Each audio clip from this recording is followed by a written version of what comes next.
First of all, I think that we should inculcate into our own courts the fair trial principles as they have been articulated by the tribunal, both for civil matters and for criminal matters.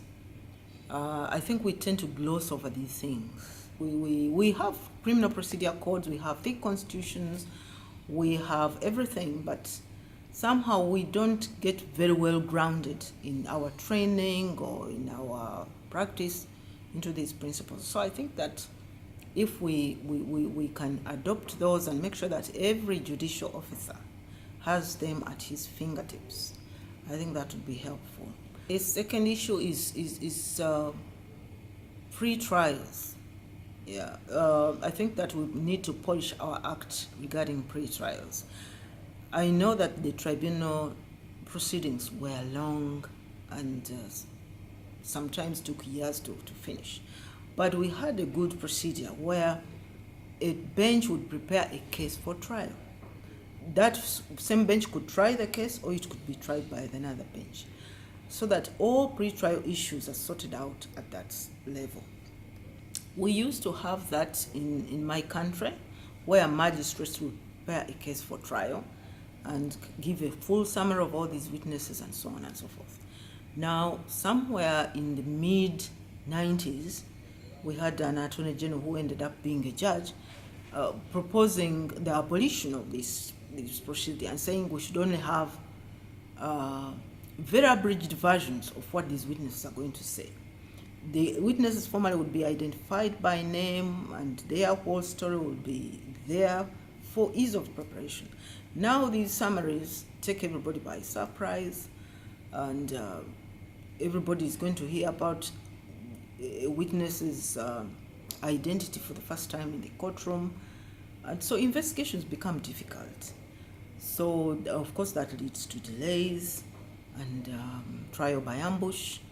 So I think pre-trials are useful, and I think we should adopt them. The other procedure that I saw that we need to adopt is really explaining first of all, welcoming the witnesses to the courtroom and explaining to them the procedures of the court, and also explain to them what will happen after their testimony has been completed. I think that goes a long way for the witness to understand that it is not only their testimonies that matter, there are others, and that the court will give a balanced view to all sides before making a decision. And they also feel that they've made a contribution, apart from telling their story, of course.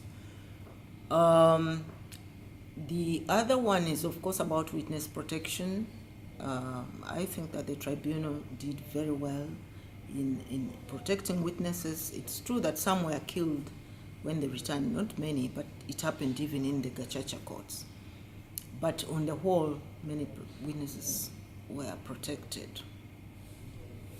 and counseled, as well as treated for various ailments. So the United Nations can afford that, but maybe our nations cannot. But at least we can give moral support to victims and others. Yes, I think the definition of rape is worth adopting. These days, even in peacetime, we have all sorts of horrendous activities and behavior of both male and female genders. So we need to capture all those and to put a stop to it, or at least minimize it.